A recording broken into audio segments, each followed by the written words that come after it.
The materials you will need for this experiment are shaving cream, a jar, some water, and some food coloring.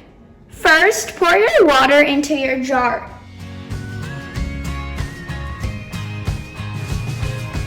Then, put your shaving cream on the top of your water as the cloud.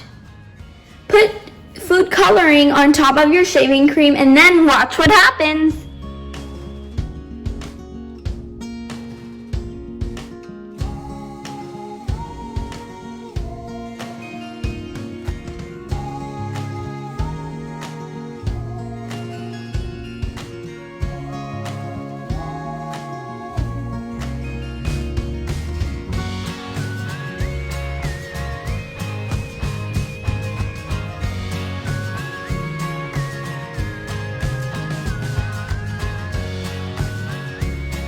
That is how you create the rainbow clouds in a jar science experiment.